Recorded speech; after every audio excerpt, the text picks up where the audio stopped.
Hello friends, welcome to another video. ఈరోజు మీరు చూస్తున్నారు నోకియా మొబైల్ అనమాట. Keypad phone. ఒకప్పుడు ఒక రేంజ్లో టచ్ ఫోన్లు రాకముందు ఇదే రారాజులా ఉండేదనమాట.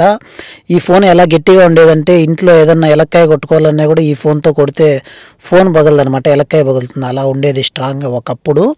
ఇప్పుడు అంత స్ట్రాంగ్గా రావట్లేదులేండి కానీ చూసేదానికి బాగుంటాయి అనమాట.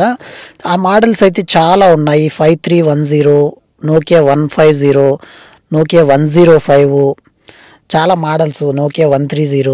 ఇప్పుడు మీరు ఇక్కడ చూస్తున్నది 5310 అనమాట. దాని పక్కన ఉండేది 150, దాని పక్కన ఉండేది 105.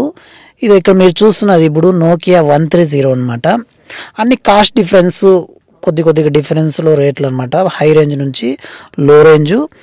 ఆ తర్వాత అయిపోతే మనం ఇప్పుడు శాంసంగ్ నోకియా ఫోను వద్దనుకొని ఇంకా శాంసంగ్ ఫోన్ అయితే కొనుక్కోవడం జరిగింది. శాంసంగ్ SM-B310E అనమాట మోడల్ నేము, డ్యూయల్ సిమ్.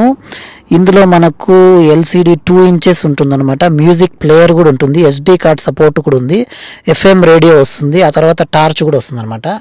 ఎప్పుడన్నా కరెంట్ పోయినప్పుడు టార్చ్ యూజ్ చేసుకోవచ్చు. ఏంటి ఇదేమన్నా కొత్తగా చూస్తున్నామా అని అనుకోవద్దండి, ఎందుకంటే ఇదేమి Prasad tech in Telugu channel కాదు, ఇది లడ్డు నవాజ్ ఛానల్. కాకపోతే మనం కూడా ఇప్పుడు కొత్తగా ఫోన్ కొన్నాం కాబట్టి ఏదో అన్బాక్సింగ్ చేద్దాం అనుకున్నాను, కానీ ఓన్లీ చూపిస్తున్నాను చూడండి. ఏదో లేండి ఫ్రెండ్స్, కొత్తగా ఏదో చెత్తగా ట్రై చేశాను మొబైల్స్ గురించి, చిన్న క్లిప్ అనమాట.